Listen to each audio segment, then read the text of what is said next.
চলেন আপনাদের সাথে আজকে ইলিশ মাছের অন্যরকম একটা আইটেম শেয়ার করি। তো এখানে আমি অনেকগুলো ইলিশ মাছ নিয়ে নিয়েছি। এগুলা কিন্তু এখনও রান্না হয় নাই। আমি জাস্ট ম্যারিনেশন করে ইলিশ মাছগুলো এখানে রেখে দিয়েছি। আমি ম্যারিনেশন হতে থাক, তার আগে আমি সাইডে আপনার এই যে আমি প্যান আমি হিটে বসিয়ে দিয়েছি, অলরেডি এটা হিটেড। এখন আমি এখানে তেল দিয়ে দিব এবং কিভাবে কি প্রসেসিংয়ে রান্না করতে হয় সেগুলোর তো ডিটেলস অবশ্যই আপনাদের সাথে শেয়ার করব। আপনারা আমার সাথে থাকেন আর দেখতে থাকেন যে আমি কি করি। তো এখানে যে এই মাছটা দেখতেছেন, আমি এটাকে কি কি উপকরণ দিয়ে মেখে রাখছি সেগুলো আমি দিব। প্রথমে আমি আগে প্যানে তেলটা দিয়ে দিই। আমি পরিমাণে একটু বেশি তেল দিচ্ছি, আর এখানে আমি সরিষার তেল ইউজ করতেছি। ইলিশ মাছের এই তরকারিটা সরিষার তেল দিয়ে রান্না করলে আমি মনে করি যে এটার টেস্ট মাস্ট বি বেটার হবে আরও। তো আমার এখানে তেল গরম হতে থাক। আমি এই রান্নাটা যে জায়গায় দেখেছিলাম, যে পেজটাতে দেখেছিলাম, আমার টোটালি মনে নেই কোথায় দেখেছিলাম, বাট ওখানে তারা সব ব্লেন্ডেড মশলা ইউজ করছে। বাট আমি মনে করতেছি যে এখানে যদি একটু পেঁয়াজ দেওয়া হয়, পেঁয়াজটাকে একটু গোল্ডেন ব্রাউন করে ভেজে নেওয়া হয়, তারপরে এই মশলা সহ মাছ দেওয়া হয়, তাহলে আর একটু বেশি ভালো হবে। সো তার জন্য আমি প্রথমে এখানে পেঁয়াজ কিউব করে ছিল সেগুলো আমি তেলের মধ্যে ছেড়ে দিয়েছি। আর আমি এই পেঁয়াজগুলোকে একটু বেরেস্তা টাইপের ভাজি করব, নট ফর অনলি একদম ফ্রাইড। আমি এটাকে একটু হালকা হালকা ব্রাউন করব। আর পেস্টটা ব্রাউন করার পরে মশলার মধ্যে মশলাটা ঢাললে মনে হচ্ছে বেশি ভালো হয়। তো কতটুকু ব্রাউন করবো আমি সেটা আপনাদের সাথে শেয়ার করবো। তো আমি বলি যে আমি এটা কীভাবে রেডি করেছি। এখানে সামান্য টক দই, টমেটো, কাঁচা মরিচ, পেঁয়াজকে আমি ভালো করে ব্লেন্ড করে নিয়েছি। এরপর এটার সাথে আমার ব্লেন্ডেড রসুন ইউজ করেছি। আমি টোটালি আদা কিন্তু এখানে ইউজ করিনি।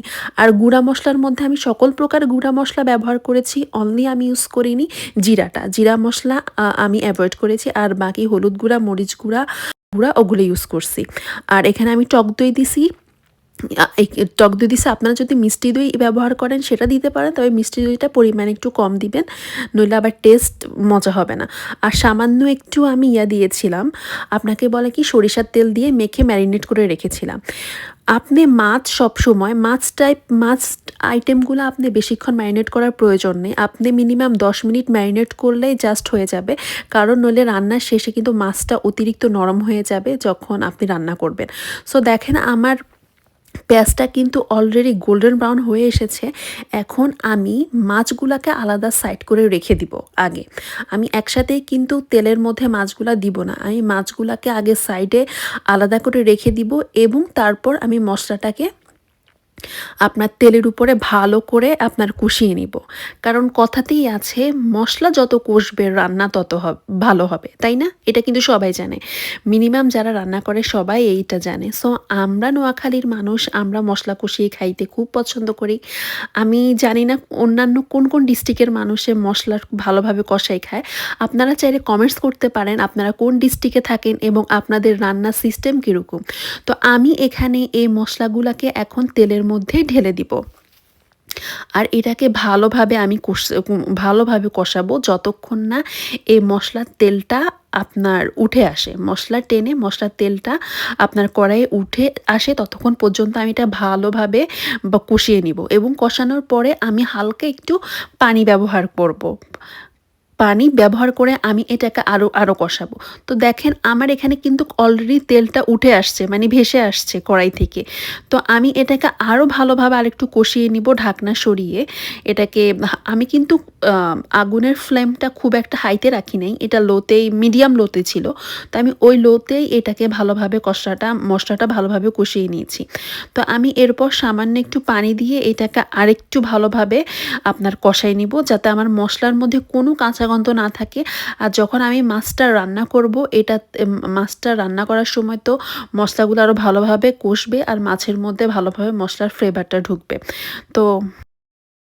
তো মশলা কষাতে আপনাদের সাথে একটা গল্প শেয়ার করি। আমাকে আপু জিজ্ঞেস করতেছিল যে তোমার রান্না তো খুব ভালো হয়, তোমরা রান্নাটা কিভাবে করো, বা নোয়াখালী সাইডের মানুষরা রান্না কিভাবে করে। তাই বলছি যে মেনলি নোয়াখালীর মানুষরা কিন্তু মশলাকে অনেক কষাই রান্না করে। তো ভালো কথা, এখানে কিন্তু আমি আবার মশলা কষাতে কাঁচামরিচ ফালি দিয়ে দিয়েছি।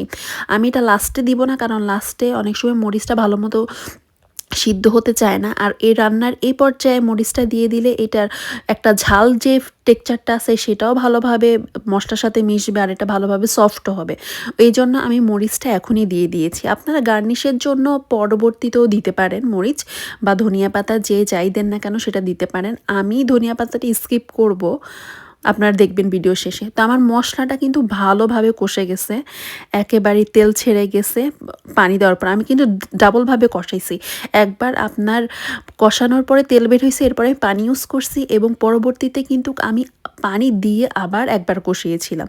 তো এখন আমার কষানোটা হয়ে গিয়েছে। আমি আর ওয়েট করব না।